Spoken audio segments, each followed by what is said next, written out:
Welcome to the 13th session of the Africa Soft Power series, a summit focused on how Africa can harness its soft power to transform its trajectory. Beyond survival, food helps us understand cultures and serves as a driving force for good, both locally and globally. While Senegal, Ghana, Nigeria are debating who has the best jollof rice, the truth is the answers don't really matter. What matters is how we can unlock our cuisines and turn them into global enterprises that transform, propel, and sustain social and economic growth for the continent. This is why today's session, The Roots, 54 countries and cuisines in the thousands, is an important conversation in reimagining Africa, and hopefully it will be great fun too. We're grateful to all our strategic partners and media partners for supporting this project. And finally, let me quickly introduce our lead discussant for the day, Nkiru Asika. Nkiru is an authority brand coach and marketing strategist.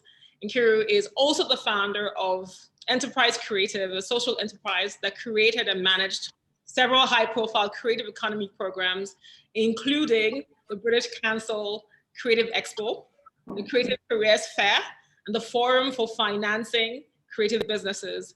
Nkiru has trained almost 2,000 creative and digital entrepreneurs and serves on several boards, including the Canadian Black Chamber of Commerce and International Association of Business Communicators, Toronto.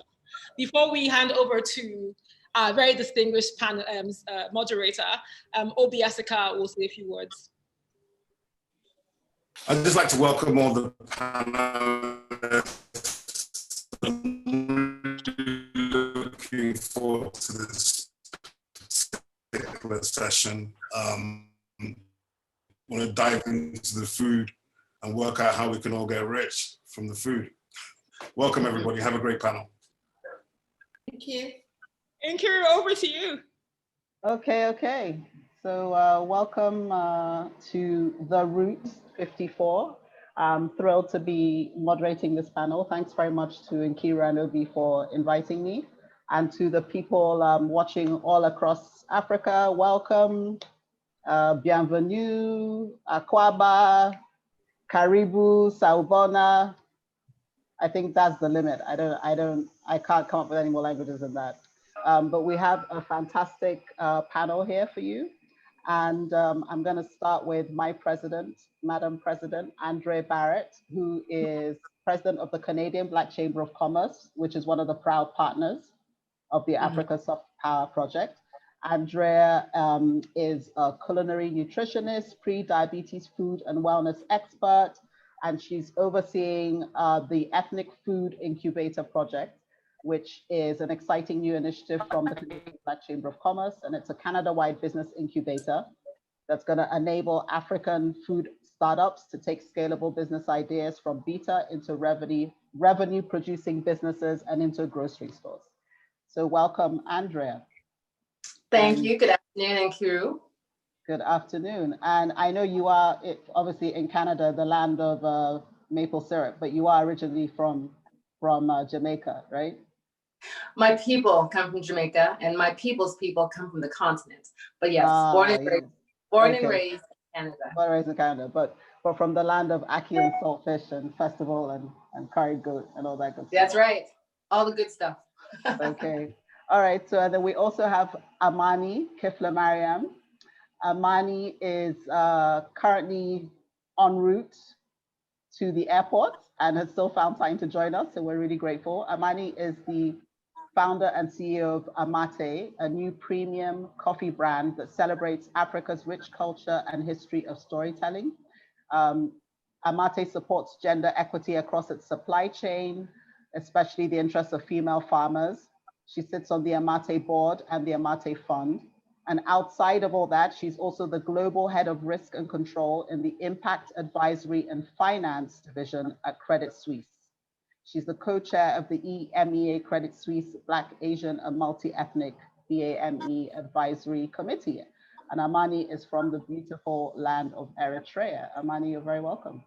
Thank you so much, Karen. I'm really looking forward to this to this event and speaking to everybody. Thank you for the opportunity.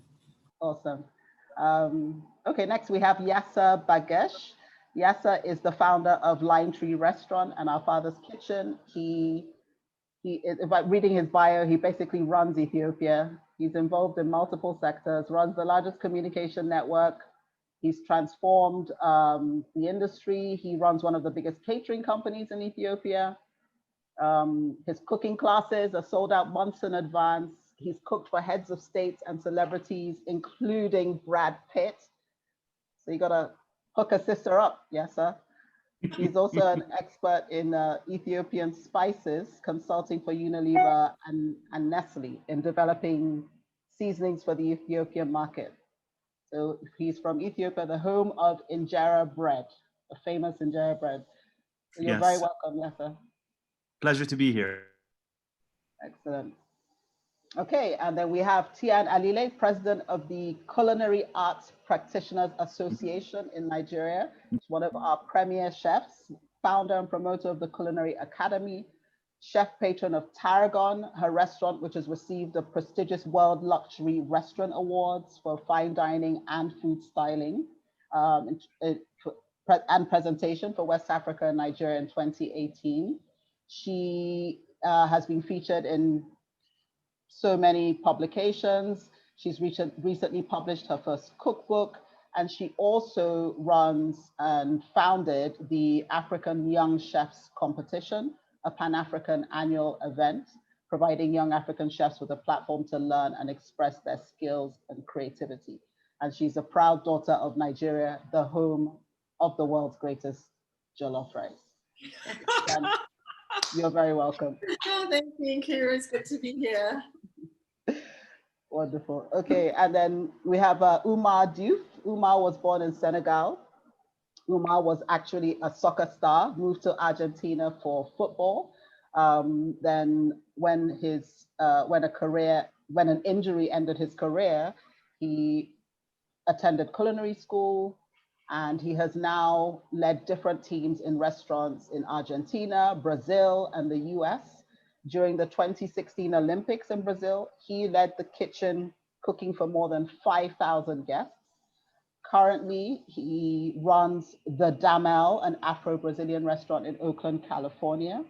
And he also started a catering company called Afro-Brazilian Cuisine in the Bay Area. And he's from Senegal, so that's the land of the delicious chicken yassa. You're very welcome, Oumar. Thank you for having me. A pleasure. And last but not least, I'm delighted to introduce Iweka, aka the executive mamaput. Inki has spent almost a decade redefining Nigerian food, challenging the way in which Nigerian food is cooked and presented. A former management consultant, her first book, Quintessentially Efik Recipes, showcases the dishes and culture of the Efik people of Southern Nigeria. She has other books in the pipeline. She opened her first restaurant, Pitanga, in West Kensington in London 2 years ago.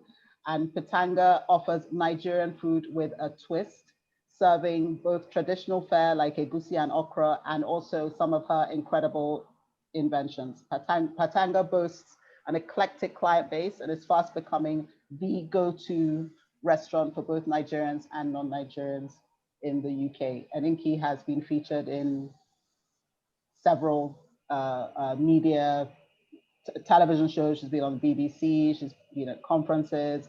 She's one of our leading restaurateurs.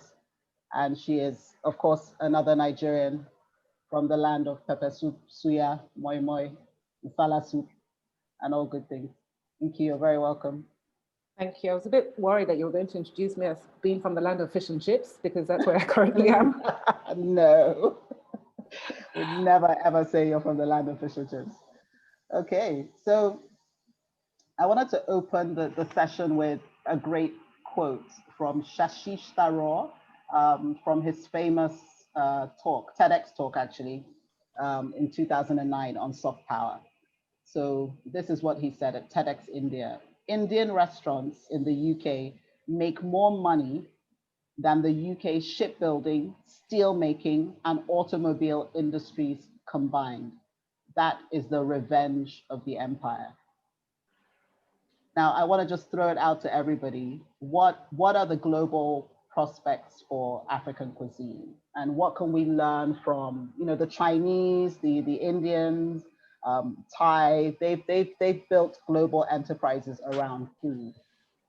What are the prospects for African cuisine? Yes, I think I'd start with you, because I think Ethiopia is probably the country that has broken out the most in terms of global presence.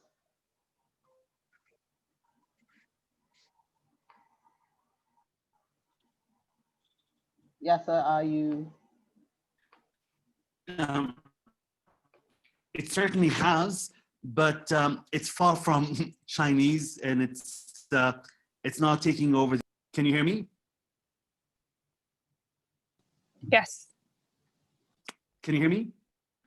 Yes, I can. Yes, we Hello? can. Yes, we can hear you. Hello? You can? Wait. Okay, you're now going. Wait. Your reception is a little off.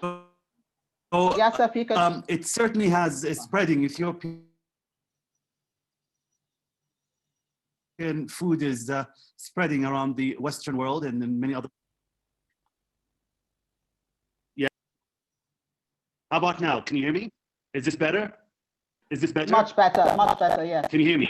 Yes. Good, good. So it's our cuisine is spreading, and we're known for great Ethiopian food, but we're not known for very good internet in Ethiopia. You're not known for? It's still very weak. So God help me, just our internet service. Okay, it's poor. Okay. So basically, you were saying you are no more for your food than you are for your internet service. No, that's fine. We can come back to you. Okay, Inky, let me hear from you. What do you think? Our internet cuisine. Yeah, yes, sir. I'll come back to you. It's something I've given much thought to, I guess, even since I was about 15, 16, when I first came to England. I wondered why Chinese food, Indian food was so popular, and yet Nigerian food wasn't. As I got older, I realized why. Part of it was our presentation, part of it was the way we responded to visitors. I mean, you know, the guests, the restaurant. Even me, I'm Nigerian, but I often walk into Nigerian restaurants and they look at me like, what are you doing here? Because they don't think I'm Nigerian for whatever reason. But over the last, 10 years, I've certainly seen people making grounds, changing the way they present Nigerian food. I think the rise of Afrobeat is certainly helping popularize Nigerian food. I've had a few people come in because, you know, white kids or in their 20s, they've come in because Davido or Wizkid has talked about egusi soup or jollof rice, and they want to come and taste it. So I think I have a lot to thank the Afrobeat people for, and I think that's certainly helping our, how do you say it, our reputation in terms of food. We've had some interesting episodes here, at least in the UK, with Jamie Oliver trying to make jollof rice a few years ago, which resulted in the Jollof Gate. That was even picked up by the BBC. Nigerians and Ghanaians united for the first time over jollof to literally fight Jamie over his rendition of jollof. So I think that certainly helped raise the profile. I think who else was in Nigeria recently? Zuckerberg, Prince Charles, they've all talked about jollof recently. In fact, someone just left my restaurant and she was saying, Nigeria is really making the news a lot, isn't it now? You know, what with your food? And I said, yeah, hopefully, you know, and it's here to stay. I've always said that West African food is the last unconquered territory on the culinary map. You know, everyone, you know, black African food. So I think it's our time, personally, hopefully. Oh, I can't hear you. No, it was I forgot I was on mute. Yeah, fantastic.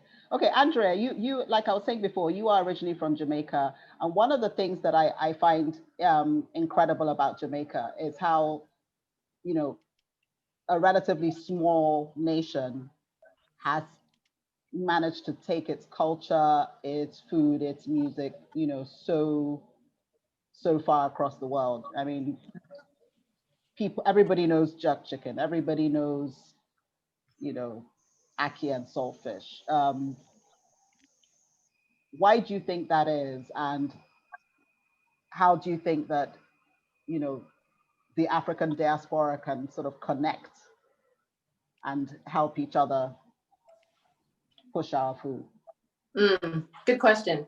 I think it has to do with tourism and in immigration and just the strength and power of Jamaican people. To comment, just to touch on one of the last comments, I think it's exciting what's happening in terms of everything on the continent. You can see a shift in terms of culture, in terms of music and clothing. Everything that's happening on the continent is slowly being accepted and represented. Sometimes it can be cultural appropriation in the West. So it is interesting as long as we make sure we stay true to what's going on there and we have some ownership. But it's I think this is a good thing. You go to grocery stores, you see foods from back home or foods from that you grew up eating that, you know, 10 years ago, 20 years ago, you never saw in the grocery store. You never saw as a menu item in a non-African or non-Caribbean restaurant. So I think the tide is changing, and slowly the rest of the world is embracing all things from the continent. Music, food, spices, like, you know, 10, 20 years ago, could you find teff or amaranth or millet or any like really great African spices easily at a local store? Driving down in Canada or in Toronto, there are little pockets of cultural centers. You can go find Ethiopian food or Ghanaian food or Nigerian food almost anywhere now. So it's great to see that everything is being embraced. Yeah, awesome. Amani, I'd love to bring you in. You are a coffee producer, but you're also an investment advisor. So how can we educate African investors that food is serious business? Are banks and development institutions doing enough to support local brands and promote local cuisine? That's an interesting question. Actually, just to clarify, so I'm not an advisor. I run the risk division, but I don't provide financial advice to kind of clients, just kind of for clarity. But I am, so you know, coffee, just on the coffee piece, it's you know, Ethiopian coffee is known, Kenyan coffee and Ethiopian coffee is like, you know, always scoring top marks all the time. But the problem is we pretty much give the green coffee to Western companies. So when it gets to the consumer, the branding, you don't really hear much about the continent or an African brand, or, you know, much on what's happening with the people who are actually doing the work, you know. So I think that piece is obviously what we're trying to kind of resolve. But in terms of providing kind of, I guess, investments, that's the question, right? Investments to African companies. But that was the kind of point you wanted me to address. Yes, like how can you know, banks and investment companies do more to support local food brands? Yeah, absolutely. So, for instance, I run the Black and Asian network at Credit Suisse because I still think there's a lot of inequality and injustice when it comes to entry level or development across just generally in banking. All these corporate firms, there's not enough of us. And with that also, you know, as we increase on the focus of sustainability, it's also, okay, great, we bring people in, but what can we do to support, you know, businesses, Black-owned businesses, not just African, but Black-owned businesses. And it's a topic that we're picking up, especially now after what's been happening with the Black Lives Matter, you know, people willing to listen, people willing to have these conversations. So now is how do we, you know, financial inclusion. So there are a number of programs. For instance, the World Bank has a number of loans that are dedicated to countries across the continent. In terms of the banks, I would say still they're very behind, especially like the banks. I would say, like, I can, I guess, talk about the bank that I work for. We don't actually give, you know, loans to small businesses. It's usually to like other kind of institutional organizations, you know. So there's a lot of work to be done in that space, and unfortunately, from the experiences I've had in banking in the last 9 years, there is a lot of work to be done. But there is a lot of grants out there.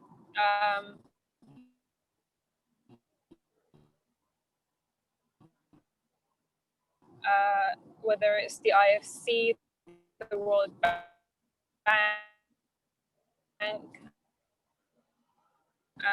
the UN, it's going to get access to those crowdfunding.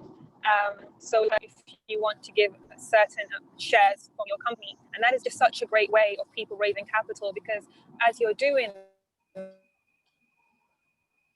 that, you're also, because you're not just kind of getting funding, but you're also, and new supporters, and also working on the marketing, increased marketing for your business. So I'll stop right there, kind of gone on and on. I hope that addresses the question. Yeah, so we're very behind financial institutions. There's a lot to be done. Mm-hmm. Okay, great, thank you. Okay, Tiyan, over to you. You're essentially grooming the next generation of African chefs, with your African Young Chefs competition.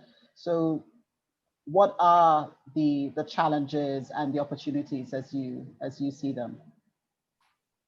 Thank you, Nkiru. Challenges regarding the banks? Same question? No, regarding the growth of our food culture, our cuisine, food brands, just the entire African food.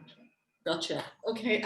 What I'll say is fundamentally, with people the African Young Chefs competition stands on the platform of the Culinary Academy, which is a culinary school. It's a hospitality consulting culinary school. Fundamentally, the problem can go back to basic education. I always say that when people come to us and they do not have a solid foundation with basic education, it's harder for you to groom or to mold, because you're not only working with people who don't have that basic education, you're also working with their self-esteem. For instance, it's taken us a long time to see people in the hospitality industry as people to be reckoned with, to take away that perception that you're a low-skilled worker to somebody who actually has skills that are relevant to the continent. So what we do is we try and build self-esteem amongst young people, young chefs, and that's what the African Young Chefs competition platform predominantly does. We take that platform and we say to people, you know what, this is our cuisine, right? Own it, be proud of it, right? You can take it and create it in such a way that is exportable, like other countries. We were just recently talking about exporting cuisine. When these young chefs understand that if they take their creativity and then they add that to solid education, right, the sky is their limit. And so we use this platform to open doors for them in different countries. They come and they do healthy competition, right? The sort of competition that would not make them feel or recognize their differences, but make them embrace their similarities in culture and in food.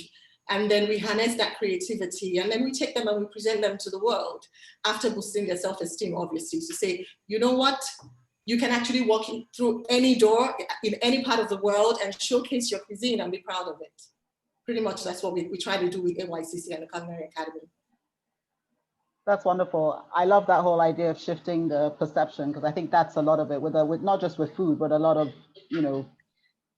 skills-based things in Africa. For some reason, we're obsessed with the academics, whether it's actually commercial, whether it makes commercial sense or not.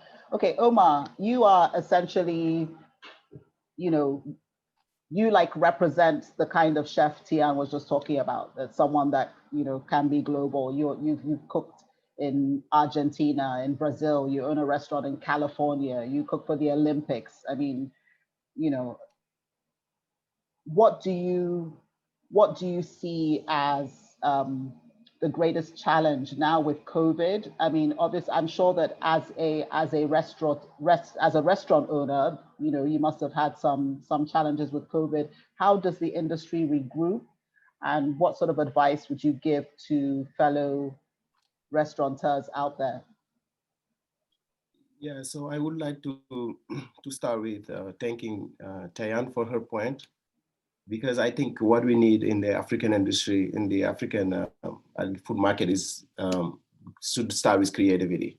I think it's very important to, you know, for chefs like me to be creative and, you know, bring to the world something that, so they can change their mind about African food, because we are a little bit underrepresented by African chefs that come here and create something new and maybe bring the African flavors to the people, the way that they can accept it and they can like enjoy it. So I think that's very important. I think the second thing I wanted to mention before I go to the COVID is that in my opinion, what we need to do besides being creative as a chef, we also need to be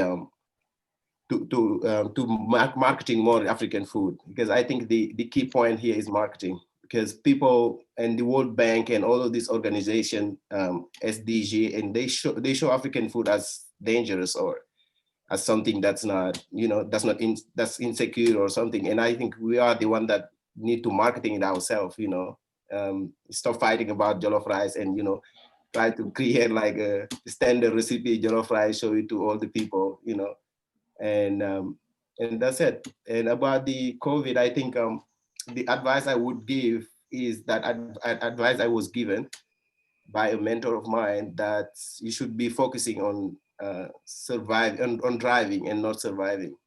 And that would be my point. So I think COVID didn't like stop the restaurant industry, or I would say COVID didn't accelerate, didn't grow the restaurant online industry. I think we all know that restaurant industry was already going online, and people were going more to do some other alternative than going to a restaurant, you know, party. That's not gonna go anywhere. But I think when COVID started, and we already know that what gonna be next is like just the next step of the restaurant. Myself start working on ghost kitchen before COVID-19. So COVID-19 basically accelerate the way that we can see our food and we can receive and enjoy our food. So I think if you focus on, you know, just recreating and reinventing your restaurant concept and just following what the world is doing, because when the world changes, we should change with it. And I think that's just the way to go. You know, you don't just say, okay, it's COVID, I'm gonna lose my business, I'm gonna, you know, try to survive or keep one employee. And I think if you just reinvent and create another recipe, another menu that's travel well and, you know, go online, I think you should be fine. It's just what we do here at the Damel too. And Fantastic. we're not 100% affected to the COVID-19. Fantastic. I love your message. So basically stay nimble, stay current, be willing to reinvent, you know, look at it as an opportunity, not just a challenge. Right. So yeah. I love that. Yasser, how's your internet doing? I wanted to ask you something about spices. I think it's good now. Okay. Yes. That you're sounding good. Yeah. So, you know, obviously all over Africa we have so many herbs and spices, but I feel we have not yet fully leveraged the opportunity there. And you obviously are someone that is working at a high level, advising these major global brands on Ethiopian spices. I just wonder if you could talk a little bit about that market and how people can take advantage. Certainly. For anyone who's ever tasted Ethiopian food, it's a rich and intricate cuisine. It's one of the most lavish cuisines in the world. It's out there with Indian. I don't know if you've ever tasted Indian thali, where they bring you a platter with the basmati rice and the 2-3 types of curry, the dal. This is what Ethiopia has. It's called beyainat, with 5-6 dishes on it. And I'm sure Amani, whose origin is my neighbor, Ethiopia, my former enemy, but my new friend. I'll let that one go. And would testify to this. What makes Ethiopian food is essentially the spices. We have a spice called berbere, which is a red spice made of cayenne pepper and anywhere from 5 to 7 different other spices that are ground together. It's such an exquisite spice. It thrills me that the Unilevers of this world and the Nestles of this world understand the value of these spices. But they come to Ethiopia and they develop the very same spices for the Ethiopian market versus developing these spices for the global market. That's what breaks my heart. If berbere or mita, which is another spice we have, is exported around the world, it would be a staple as peri-peri has become now. So there's a lot of potential, but it's an exciting journey. I think it's just a question of time before Ethiopian spices spread all over the world. Fantastic. Actually, the fact that you're talking about export also brings another question to bear. Do we, as Africans, are we focusing too much on the Western world? I mean, if we were actually selling at full potential to our own huge internal markets, would we even need anyone else to buy our stuff? I don't know if anyone wants to jump in on that. Shall I continue? Anyone. Oumar looks like he wants to say something. After Oumar. Go ahead, Yasser. We already have these spices all through our country. They're already very popular. So maybe we export it to other parts of the region, maybe Africa. But there's many things we need from the Western world. Foreign exchange is very important for an economy to thrive. So for that very simple reason, anything that's exportable should be exported, in my opinion. Okay, Oumar, I think you wanted to jump in. I mean, I think we should, like you said, we should focus more on trying to to show our food and consume our product ourselves. And this is a funny story because when I just come from Dakar 2 weeks ago, and when you go to the markets, most thing you see is like Chinese food, Chinese packaged food and all of that. So we consume a lot of that and we forget our nutritional food, the food that we grow ourselves, like tomato, like peanuts, like all of this stuff.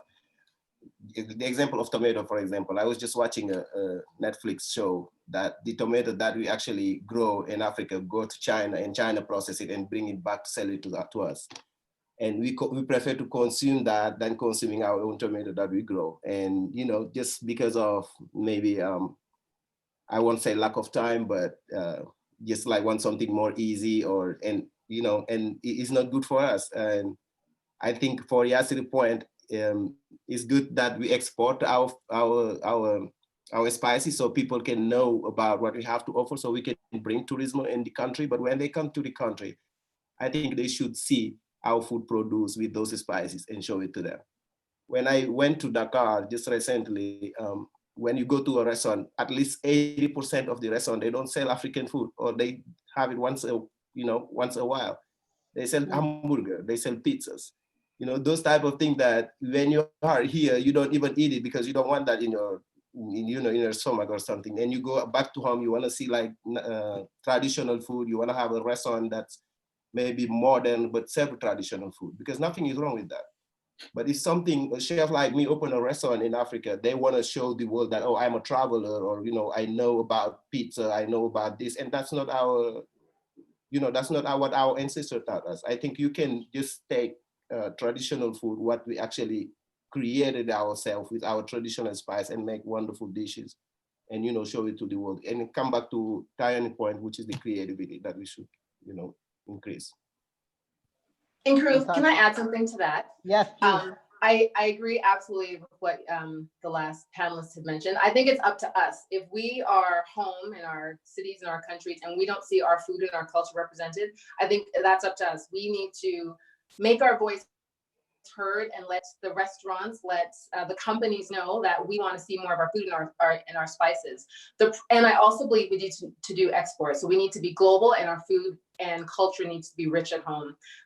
One of the problems or issues that could be in front of us is if we don't do this, another culture or another company or another group will. So we see great spices and great products on the shelves in grocery stores here in Canada that are not from African companies. There are other companies that appreciate our culture, our spices, the food, and they have either flash frozen it and are selling it back to us in the grocery store, or that's what we're buying. So I've heard someone talk about basmati rice. That is not, like there's regular rice, long grain, brown and white. Basmati belongs to a certain culture. Jasmine belongs to a certain culture. Amaranth and teff and millet, we need to make those carbs more global. So I find it slowly happening. Before, when you looked at carbohydrates, people on their plate, they were just eating potatoes or rice. Now people are getting into other grains, lots of amaranth or teff or millet, and just being more experimental and appreciating everything that is on the continent. So we just need to push that more. We need to own it. We need to own it, 100%. So again, another question to all of you: how can we, apart from our spices and our herbs and the stuff we grow, there's also the foods that we produce that have become, so whether it's Chapman drink in Nigeria, or it's injera bread, or it's zobo, there's different packaged foods that frankly should be able to sell anywhere in the world. So how can we turn these food product ideas into revenue producing brands and businesses? I mean, Andrea, I know this is something the Ethnic Food Incubator Project is focusing on. So maybe we'll just hear from you a little bit on that. And then I'd love to hear from someone else on the same topic. I think the first step is giving business owners the opportunity. So encouraging our people to take these great recipes or these products from home or that your grandmother used to make and fed you with, and start a business. So if it's something that you have the capacity to do it. You bring the spices, you bring the herbs, you import them. If you don't do it, somebody else will. We want it to stay within our people. Start a business. You just need an opportunity. Work with your local Chamber of Commerce. And if you're in Canada, reach out to us, Canadian Black Chamber of Commerce, because we are launching an ethnic food incubator program. And that is the very goal. You take your brilliant idea, your food product, anything you're importing or creating, we will walk you through an incubator program that will help you get your product that you're able to pitch to a buyer. And then hopefully one day we'll see you at the grocery store. Yep, fantastic. So I'd love to hear from anyone else on this same topic. Hi, Andrea, that's why many Nigerians want to move to Canada, and I'm moving to Canada because it definitely is easier there.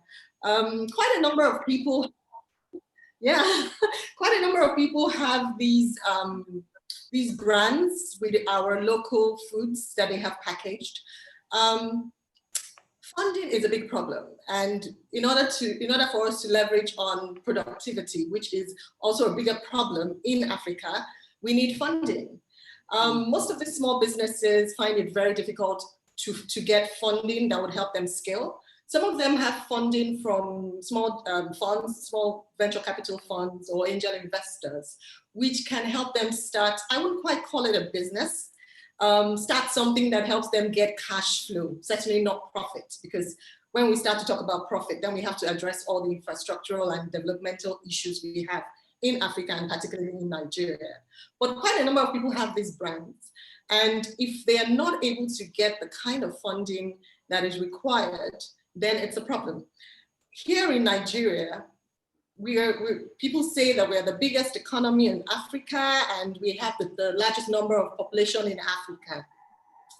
Now, the thing is, I always say to people, because of our population, we need to do things in such a way that it will be appealing to the market we have. So sort of like a sachet economy, which a number of people do. So you can go to the market and you can buy salt for 20 naira and you can buy salt for 20,000 naira.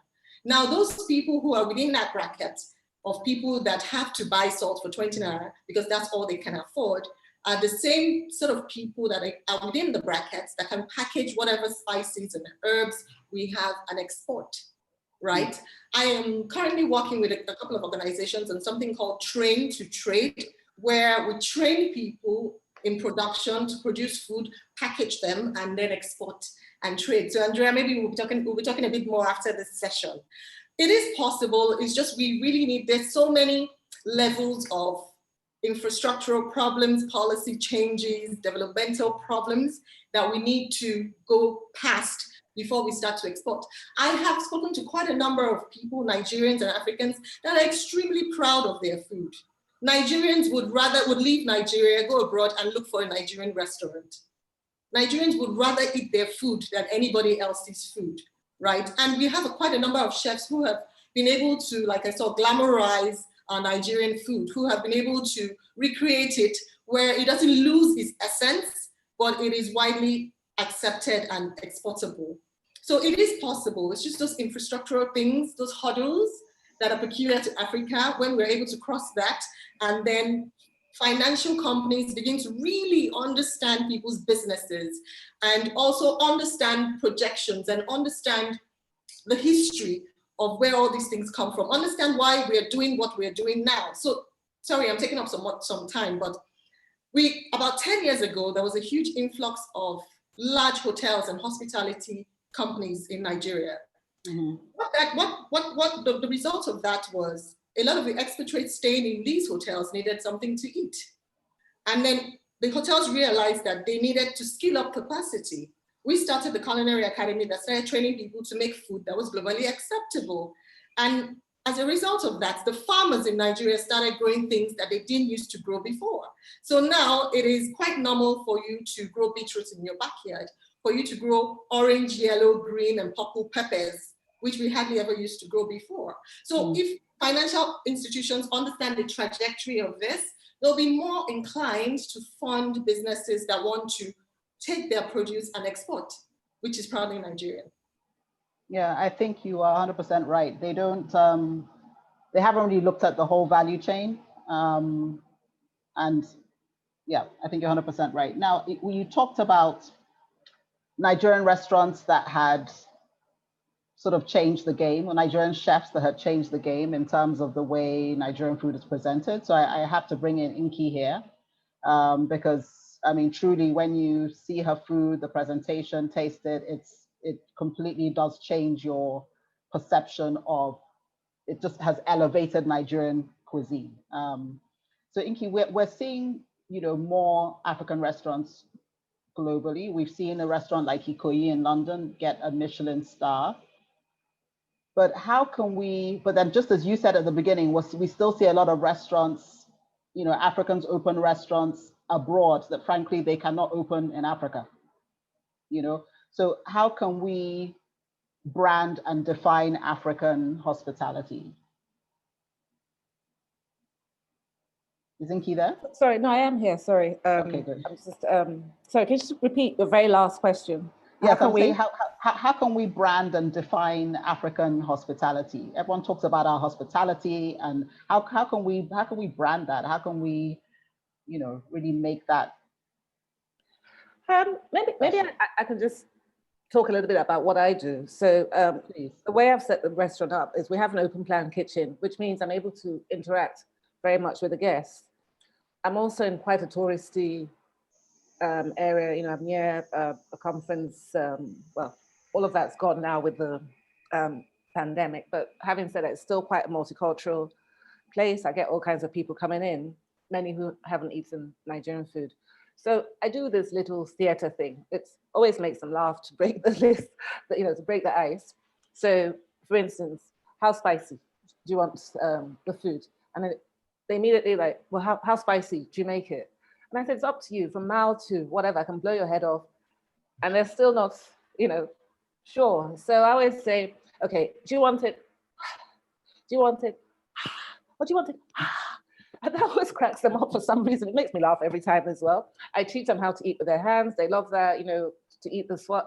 I hate using that word swallow, but you know what I mean, the starchy accompaniment. I show them how to do that. And they absolutely love that. So I think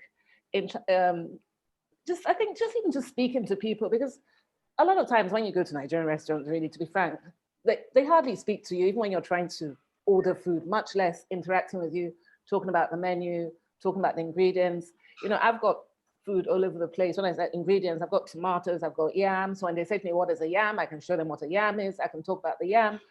I can talk about gari, because we've got it in display jars. We've got, what do you call it? Like pepper soup spices. We've made quite a nice little feature of it in a mason jar. So all the, you know, I layered them. It looks quite nice. So I can talk about the ingredients that make up the food. I think that really helps people appreciate what they're eating. You know, I'm able to draw comparisons with other things which they may have eaten. So for instance, I don't know, there was a Chinese couple the other day, and he said they had edikaikong with eba, right? And he said it reminded him of Chinese food, the addition of fish and meat.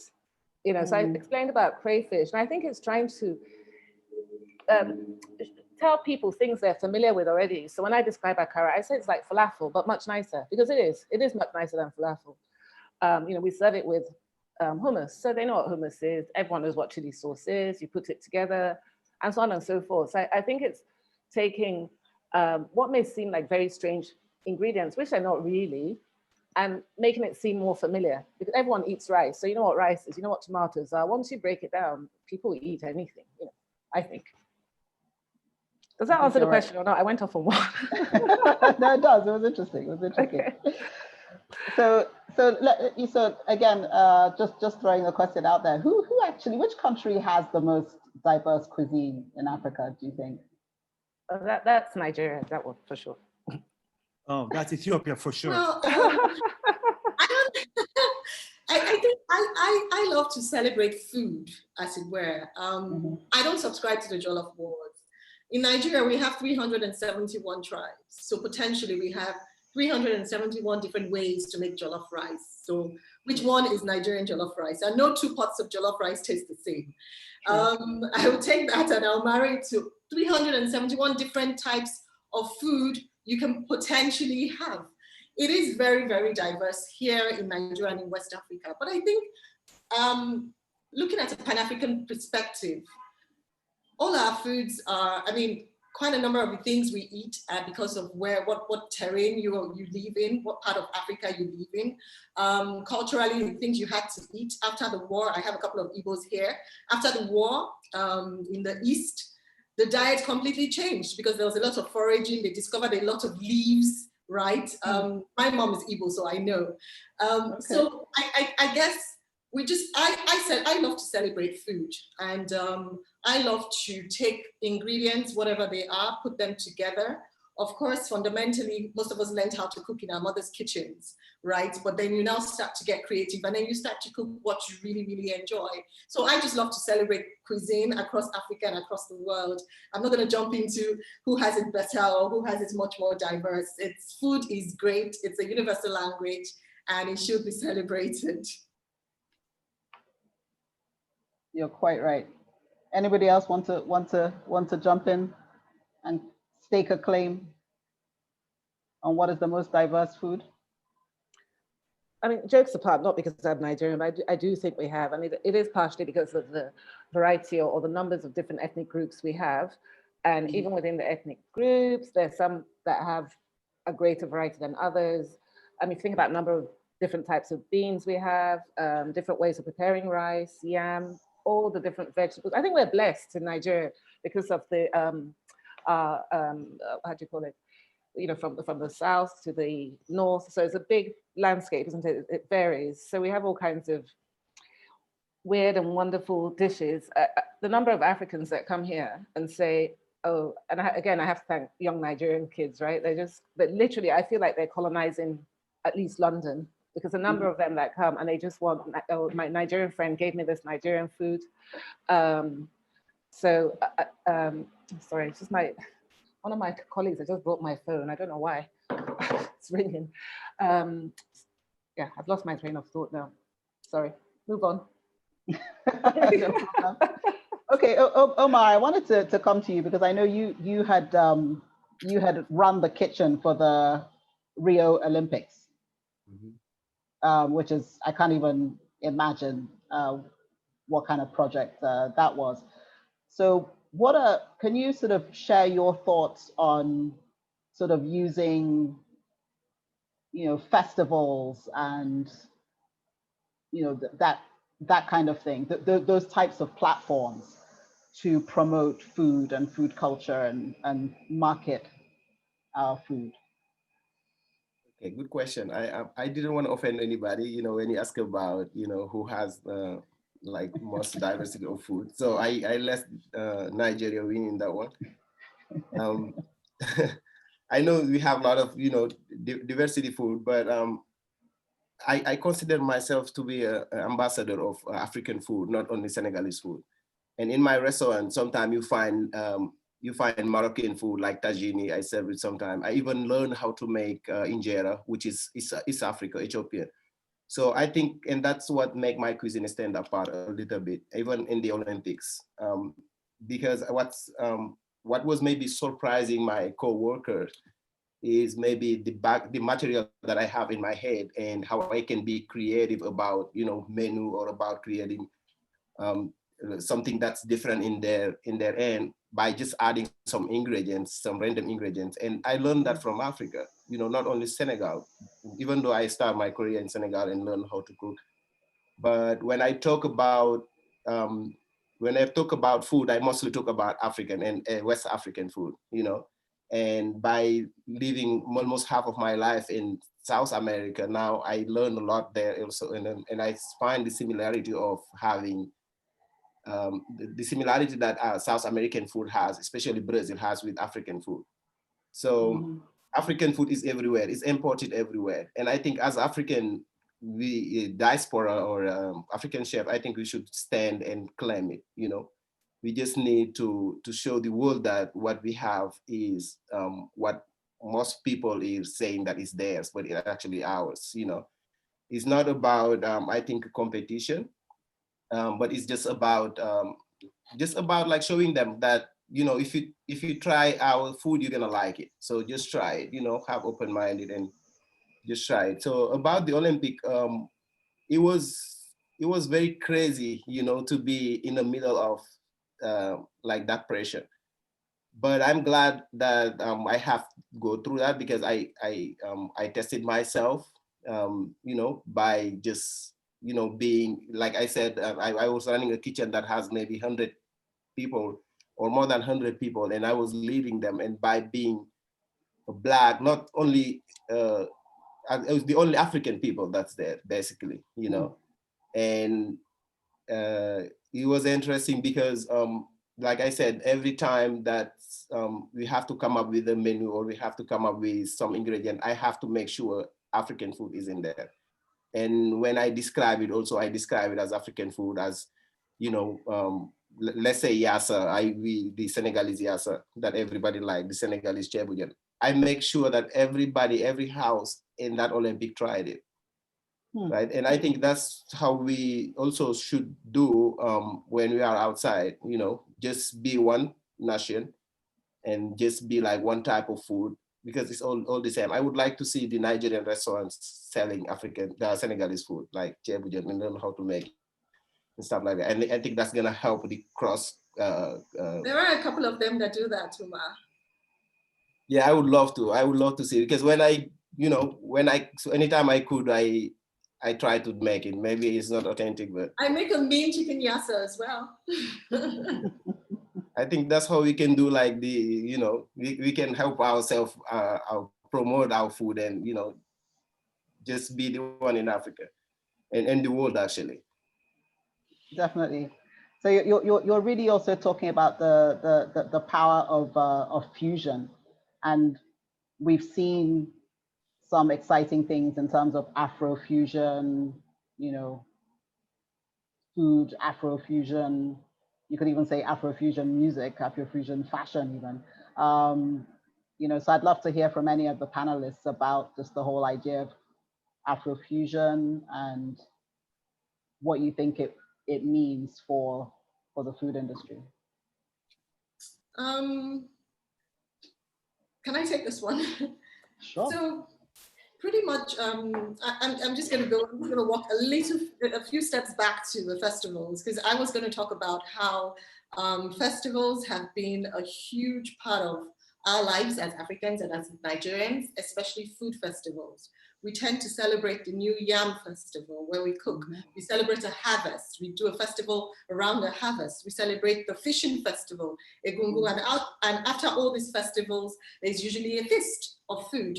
I have been privileged to run quite a number of the biggest ones in Nigeria, the GT Bank, the Fiesta of Flavors. And the good thing about that is it's a melting point where you can have so many different people come to one place and taste a diverse number of foods. Now, when you have people come to one place and taste a diverse number of foods, you want it to be either as original as possible, or you want to express as much creativity. And then the Afrofusion comes in when you start to express creativity. Again, I am quite positive that our food today, what we eat today, right, and we call authentic and original, may not necessarily be authentic and original, because recipes are created by people. Now, those recipes are taken and passed on through generations, through cultures. They are taken from one country and travel to another country, and then they start getting watered down. And you're making egusi soup and you're saying it's authentic egusi soup. Well, what really is authentic egusi soup? You know what I mean? 20 years ago, people weren't putting ginger and garlic in quite a number of things that we're cooking.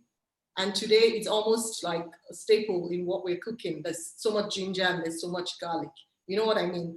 So this isn't something that you can actually say, oh, this is an Afrofusion style, right? You can't really say that, because as a chef, you're presented with ingredients to work with, right? You're presented with ingredients. I'm working with ogbono and egusi, and then I call it African. And then I fry plantains on the side and I put it in a fancy plate, and then I say it's Afrofusion. I mean, it is food. That is just what it is. It is food. It is taking ingredients and being as creative as you can possibly be with food. There will be elements of things that are predominant to a particular region in what you cook, right? But then combining it with something else does not necessarily make it Afrofusion. It just makes it a creative and an altruistic way of making something that already exists. Sometimes some people, I've made some things before and I have supplemented locust beans, which has the same umami flavors as your miso, right? But just because locust beans, its flavors are so strong, I have used miso paste in place of locust beans, right? I'm not necessarily going to say I'm making Afro-Asian food, right? But I'm saying I'm supplementing and I'm pulling ingredients that come from so many different places, and I am putting that together to make something that I enjoy and hopefully others will enjoy. Okay, so but to the rest of the panel, do any of you see this sort of Afrofusion, what, you know, just as Tiyan was talking about, is there any downside? The fact that we have not fully promoted our food in its purest form, whatever that means, is there any downside to the sort of Afrofusion explosion? Is it going to actually take away from our food? Just asking. Can I answer this? Oh. Go after you. Okay, thank you.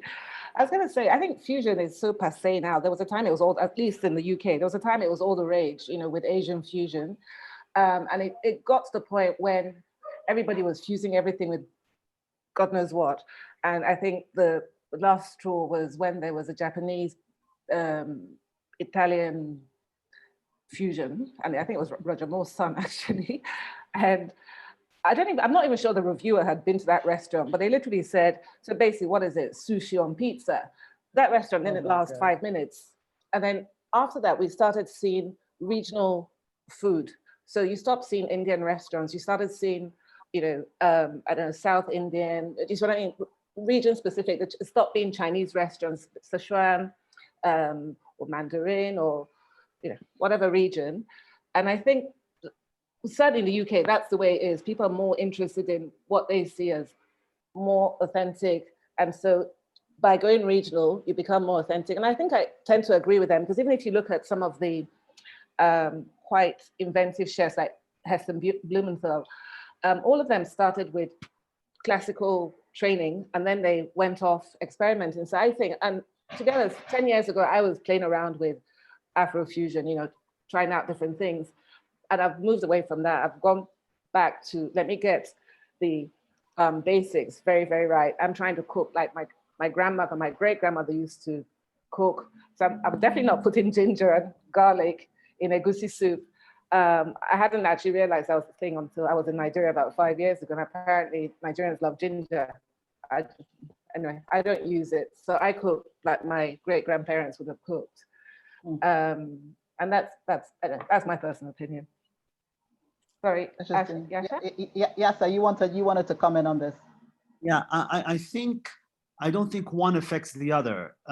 It could. I think they can go in parallel. Authenticity is a beautiful thing in the culinary world. Authenticity is an amazing thing. And then you question, what is authentic? What is really authentic?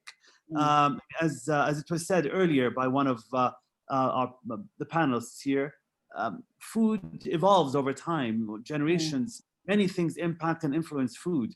If we look at Ethiopian food, for example, some of our spices came from the Portuguese. So in terms of the word authentic, it's a tricky space to play in. Fusion is Italian, Japanese fusion. I don't know. Yeah, there's something nauseating about that combination. Having said that, in a very judgmental way, I think there's place for fusion. If fusion is the introductory step for someone to try something new, I stand for fusion. If somebody's going to enjoy some Ethiopian shiro with a pasta, if that's what it takes for them to try shiro, I'm all for it. Great. So at what point though because I think, you know, we have all seen, like, for example, I know Inky had mentioned Jamie Oliver cook, you know, the whole Jollof gate when he tried to make jollof rice. I think Tesco came out with some version of jollof rice they had to apologize for. You know, I was here in Canada. I saw some article about this Canadian lady who had won a competition for this innovative new snack, plantain chips. You know, we've seen all this stuff that is, I guess we can say it's cultural appropriation. Is it something we should be worried about, or should we champion it and, like, you know, applaud it as, okay, well, they're embracing our food and it's, you know, it's helping to get our food out there? Or is it something that we should be slightly ticked off about? I don't think it's something we should criticize. Again, it's my personal opinion. Again, with all the debates that go around cultural appropriation and food, to me, it raises up something that now becomes a barrier and negativity around just enjoying eating and enjoying food, right? So yes, she was given an award for something innovative, plantain chips, but that's just because we didn't put it out there first and say, look, we're Nigerians and we own plantain chips, right? So I think people taking ingredients and playing around with it, creating food out of it, putting it on a table, enjoying it, sharing it, selling it, teaching people how to make it, should be celebrated and not called cultural appropriation. My 2 cents. Can I jump in? Of course. Yeah, so I think Andrea mentioned this earlier. I think we need more entrepreneurs. Like, I think we need more people that, you know, come up with some good ideas and make it happen. Otherwise, somebody else is gonna do it. Because I'm sure, or probably the person that's created plantain chips probably didn't find plantain in Nigeria or Senegal or anywhere in Africa. He found it actually in his own town because of the trade, you know, it's the transportation and the exportation. Just Yasser's point, you know, everybody here, and you know, you can find the ingredient everywhere now, right? So what we need is, like, we need some creative people. We need people, the entrepreneurs, to come up with idea and do it clean and nicely. and just trying to find investment. And I think when we do it, like, and focusing in our own ingredients and our own own food that we grow, I think we can find some people that trust in us, you know, some investors. I think even the lack of investment is related to that, because when you want to invest in a restaurant in Africa, that's called itself African restaurant, but it actually sells hamburger. I want to invest my money, I would invest in a hamburger business if I want to go in hamburger business. So I think that's where we need to just like be more creative and just like, you know, claim our identity. And I think that's what we should do. And if you do it, before anybody else do it, we're gonna do it. Or even somebody else do it, we're gonna do it better, because we know it. It's in our blood, you know. I'm sure if like any Nigerian make plantain chips can be made much better than the plantain chips made with for a Canadian or American, I don't know. But let me just add something very briefly. So I think in order to do that, we need to go back to something we spoke about earlier on, which is making, I think something Tiyan is working on about self-esteem. So if the reason why other people are telling our story is because we don't appreciate our food. We don't think the hospitality industry is a place where high flyers should be. You know, we should all be doctors, nurses, you know, lawyers, whatever. So I think we need to do something about, building up the self-esteem of the hospitality industry. Then I think more people will be more willing to come in and tell our own story rather than let others tell ours. Yeah, I think that's a great point. And somebody, I saw someone mention that in the chat about how can we sort of glamorize the African culinary world. I think it's happening, Nki. I think it's happening. Certainly, you know, it's not just, obviously I speak from a very London point of view, but also I see what's happening in Nigeria, I see what's happening on Facebook or on social media. I think young people are beginning to really appreciate and promote our food. They're experimenting with the way things should be, you know, the way things are displayed, presented. They're certainly educating their friends. The sort of thing that Tiyan's doing is, you know, it's great. In the UK, you can buy plantain chips, you can buy chin chin. I've seen packaged jollof rice. Although when I looked at the ingredients, it was weird because there were quite Indian spices in there. I haven't tasted that jollof rice. Someone certainly tried selling packaged, you know, tin moi moi. I recently bought some stew, which again, I haven't tried, but it was in a package. But it was actually imported from Nigeria. I just saw it in an African store. So ready-made stew. They've got ready-made egusi, I think banga, so various foods. I think it's beginning to happen, but maybe that's just me being optimistic. Mm-hmm. I saw someone else make a comment which ties into what we're talking about the importance of branding. Yasser, maybe you can come in here because you're working with these sort of huge brands. Yeah, I mean, positioning or branding African food, African spices is the basic foundation before we can even dream of spreading our riches globally. And we don't need others to come and tell us how to do it. We can do it here. We know what our products are. We know what they stand for. We have great storytelling. Each of our spices has a story to tell. Each dish has a story to tell. How do we take those stories and amplify them into products that are user-friendly? I'm not talking about romanticizing our products, romanticizing our food. I'm talking about telling a true story of where they came from. Because once that's told, we have a clear and direct positioning of our products, of our food, and before we know it, they'll spread globally.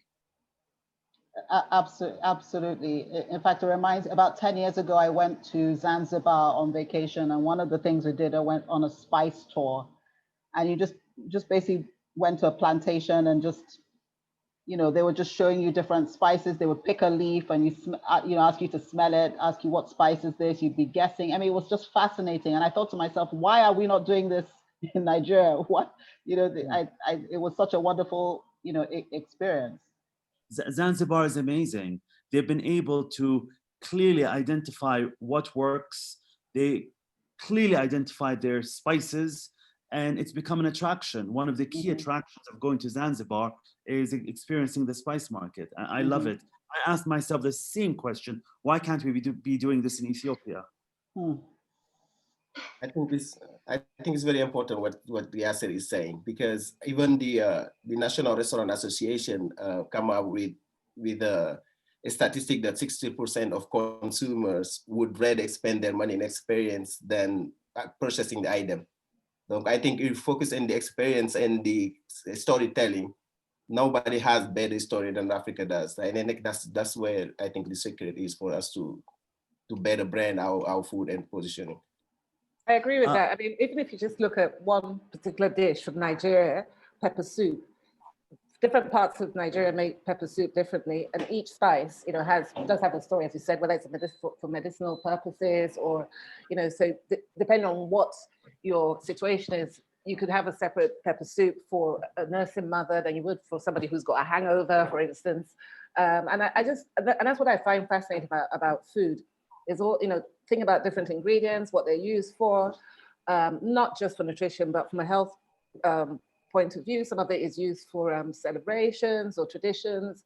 It's just, you know, speaking from a Nigerian point of view, there's so much we can tell with our story. I think that's probably why I enjoy the way my restaurant is, because I can talk to people, and I love talking anyway, and I love teaching. So I'm forever telling people about, you know, our various ingredients.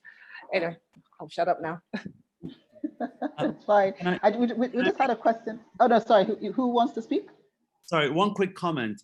Yeah, please go ahead. One of my favorite experiences. I love supermarkets. I love going to groceries around the world. When I go with family and friends, they go to museums, they go to galleries, and I'm stuck in a Carrefour or a Nakumat or a supermarket, because that excites me, what people eat and how they eat it. But then I'll tell you what breaks my heart is when I go to the Western world, to England or to France or to the US, and I go to the international section, I see the Japanese, I see the Thai, the Asian, all of them, they're packaged so well. They package it so, and then I go to the African section and it's clumsy. It's just clumsy. It's kind of slapdash. It's kind of, you know, half-ass. And I think we need to step up as a continent. We need to step up and be able to package ourselves well. It's nobody's fault. We can't blame it on anyone but ourselves. I can feel your passion, Yasser. Yeah, I think you're 100% right.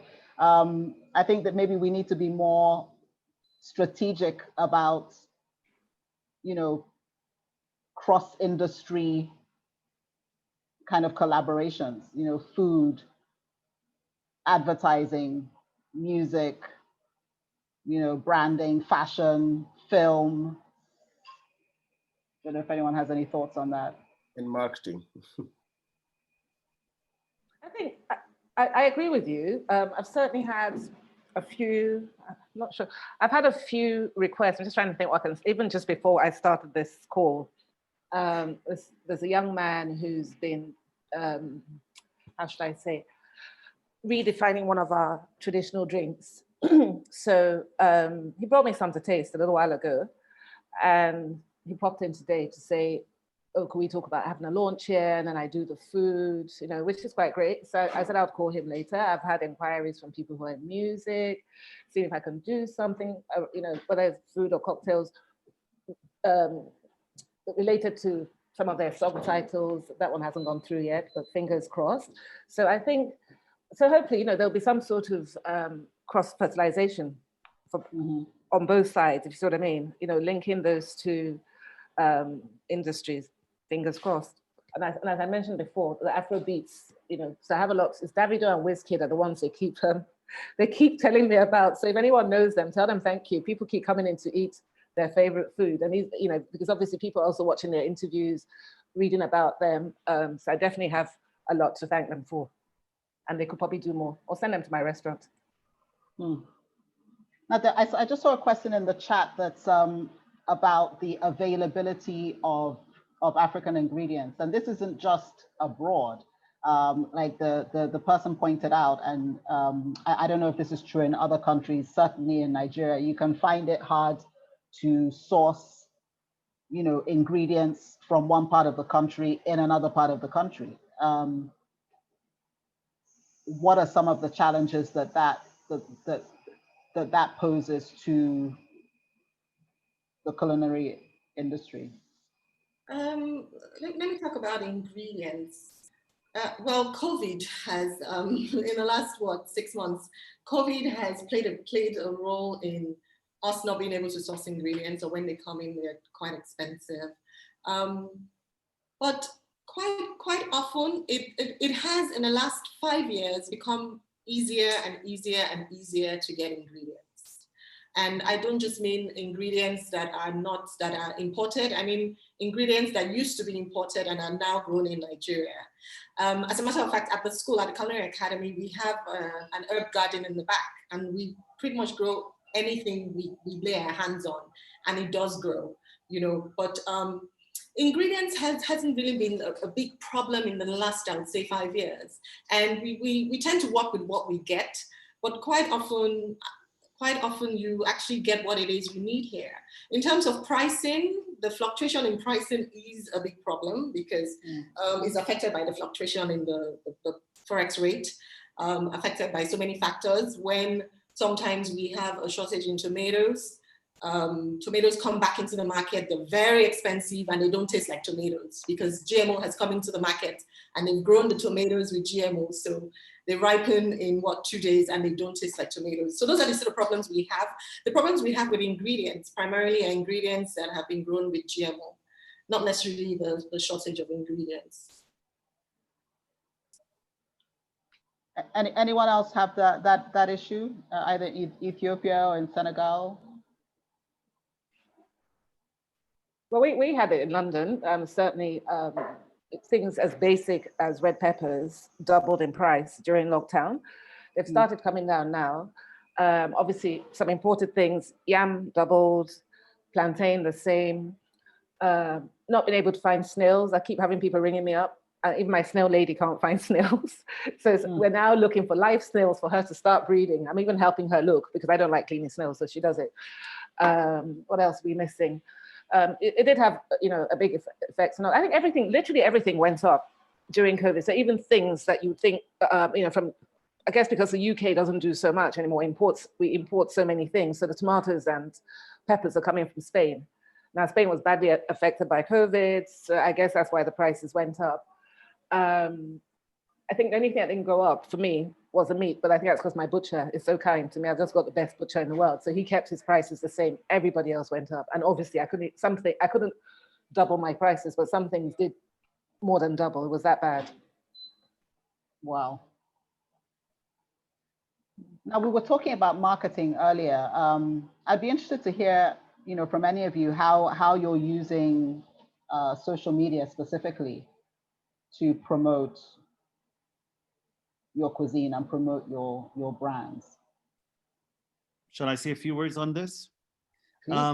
So when this pandemic came, it kind of destroyed a lot of businesses around Ethiopia, around the world. And my restaurants suffered dramatically. We went from having an average of 300 guests per day. It went down to 27 in the span of a week. I freaked out. We went through a panic, and both have 2 branches of one of my restaurants, and both suffered. So we regrouped as an organization, and we realized we need to reshift our approach to food. So I developed these short videos of me cooking and packing food in takeaways with motorbikes outside and delivering. So delivery has transformed my business. We went from delivering, I think, 3 to 5 meals a day to about 50 to 70 deliveries per day. That covers payroll for me, that covers overhead. So we had to make a paradigm shift during this period. I'm sorry, I'm off subject, but we had to make a paradigm shift. Initially, it was about a question of making profit. With the pandemic, it's a question of breaking even. That's what our entire agenda has been. And social media helped me because our entire marketing was on social media. Amazing. Oumar? Yeah, social media, I think is a key for marketing today. You know, anything I think you wanna, I sometimes joke with my brother. I say, when I need you, I rather text you on Instagram that you're gonna respond right away. So I think everybody is on Instagram. Everybody is in social media today. And here at the Damel also, we use social media to promote our business, to tell our message. I think with the faster way. And today you even can go to social media and buy actually our food. And so I think is playing a key role in the restaurant industry today. And you know, we're glad we have social media standing, and you know, to grow our business too. Certainly. Inky, I know you are a big Facebook chronicler, Pitanga Chronicles. Yeah, that's really that's really helped me. I started doing it when I first opened, because it was a way of me trying to remember the good things that happened, because obviously when you first open, you're unsure, you know, you have good days, you have bad days. So it was more for me, so that I could look back and say, okay, I might have had a really bad week, but there was some really good days. So it started off with nice things that happened to me today, and I was ignoring all the bad things. It was the only way I could cope. And then it became longer and longer, because, you know, funny things would happen. I also write about some of my bad experiences, but I think it has certainly helped people feel connected to the restaurant. So for instance, I was speaking to somebody a couple of weeks ago, and I didn't realize she'd never been to the restaurant, but because I've taken people on this journey, the way she was talking, I actually thought she'd visited, but they've seen videos, they've heard stories, they know my staff, they know some of my customers, and so on and so forth. So it certainly helped me.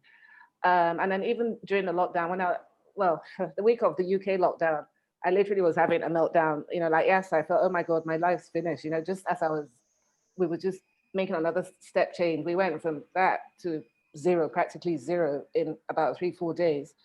I knew I was going to close even before Boris said we had to. But, you know, my Facebook friends, they really rallied around, people phoning me, writing to me, how can we help? And it's because I feel that, because they feel part of the Pitanga journey, whether they're in London or not, they send people to me. You know, I get recommendations because I love it. But I just wanted to ask Yasser a question. Did you have a delivery culture before in your country? Yeah, we had a delivery culture that was kind of dead. We have a couple of delivery companies that were struggling, unable to fly, and they've been working for 5 to 7 years. And when the pandemic came, they're thriving. And now it took the pandemic to create a delivery culture for Ethiopia. To answer your question. And I just find that interesting, because certainly in the UK, what we've found is companies who were not delivering before are now delivering. So even Michelin star restaurants are now delivering food. So everybody's online. So just before the lockdown was lifted, oh my goodness, it was almost impossible to get takeaway containers. You know, the lead time was 6 to 8 weeks. And I was almost going crazy thinking, my God, I'm going to reopen. We have no containers for takeaways. You know, so that's been quite interesting. The delivery picked up so dramatically, so abruptly in Ethiopia that we kind of ran out of packing material in the country. Yeah. So there's a big shortage. We had to get creative. I was using recycling jars, jam jars, boiling them and putting soups in there. Yeah. It created a whole different a different platform that we've never experienced before. Wow, that's amazing. I didn't get that bad here. I eventually found some. I just had to keep looking and looking. And one of my young friends, bless him, spent, I don't know, he walked the length of a street just buying up all the containers he could find and then brought them to my house, which I thought was very sweet of him. They were not enough for what I needed, but it was, you know, I was very touched. I'm seeing something really funny in the chat. Can you hear me? Yeah. When asked by waiter, what do you recommend? the waiter says everything is nice. I love that. That's just so classic, by the way. It's all Ethiopia. When a waiter is asked what's good, everything is good. I'm glad to see that Ethiopia is not the only country that has that. But that's a question. I think it's in every country. Yeah. But actually, there's actually a very important comment in the chat that I think I'd love all of you to look at. That just preceded that. It's basically saying that many African restaurants don't seem to train their staff about the food. I mean, I've certainly noticed that. You go to a restaurant and then the staff does not actually know much about the food. So what can be done to sort of make training more important, frankly, to the business owners? So at the Culinary Academy, what we do is we do what we call a floor to kitchen integration.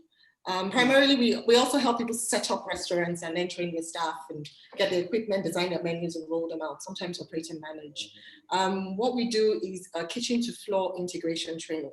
So when we are training the cooks in the kitchen and the chefs in the kitchen, all the front of house staff are in the kitchen learning how to make the food alongside with the cooks in the kitchen.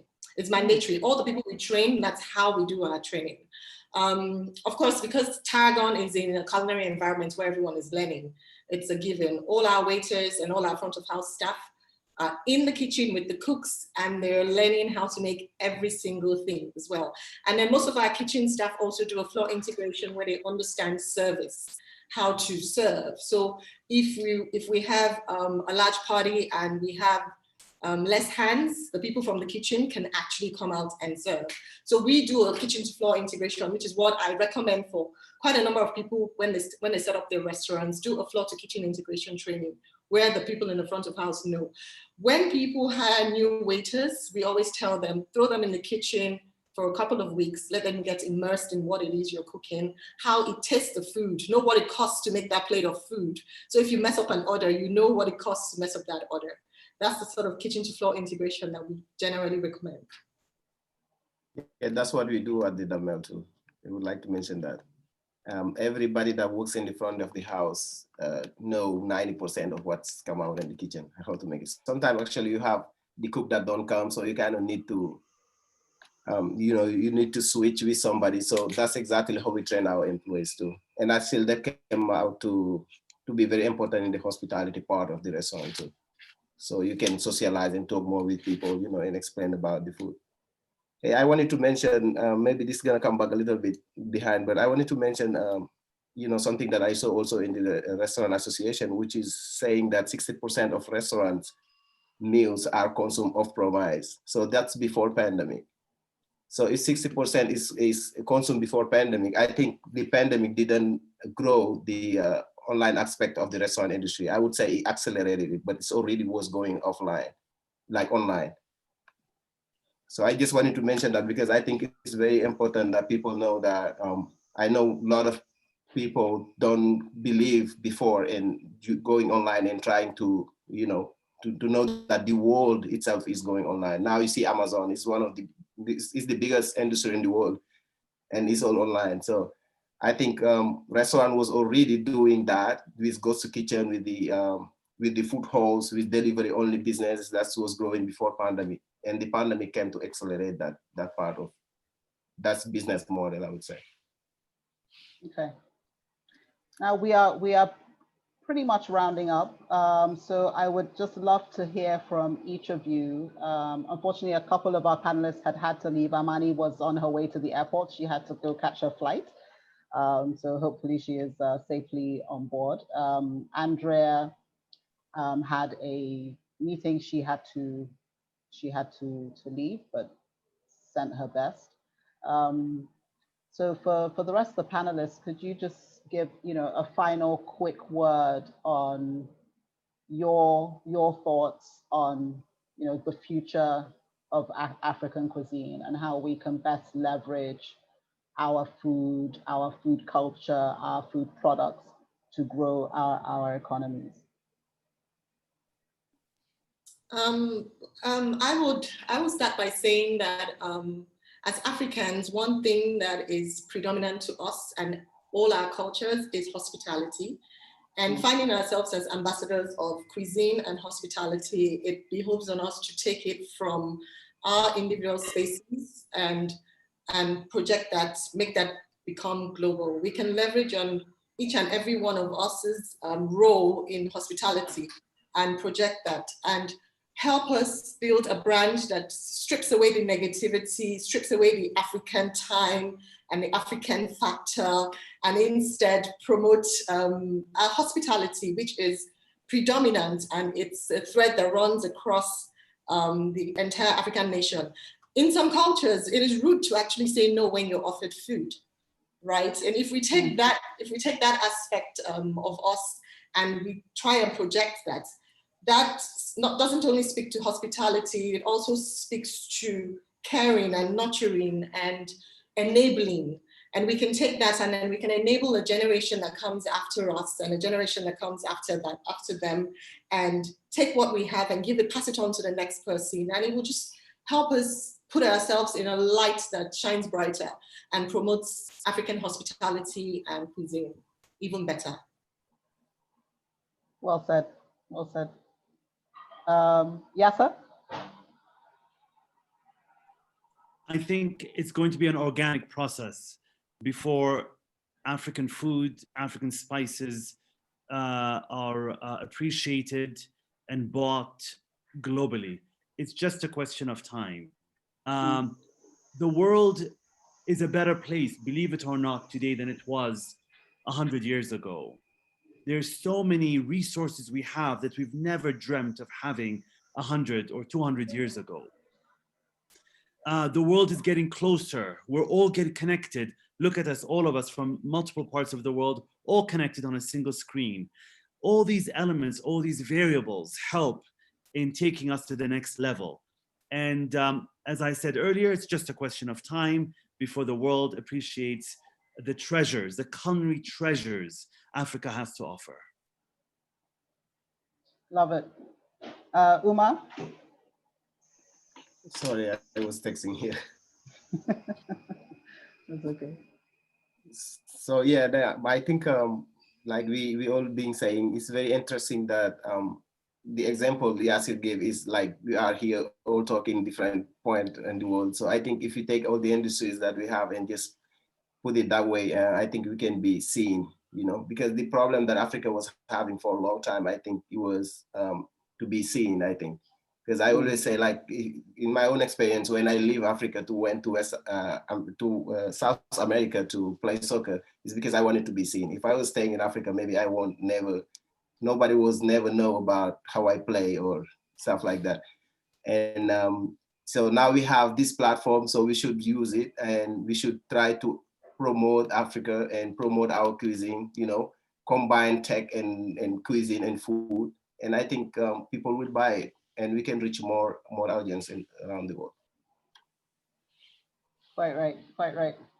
Nkiru?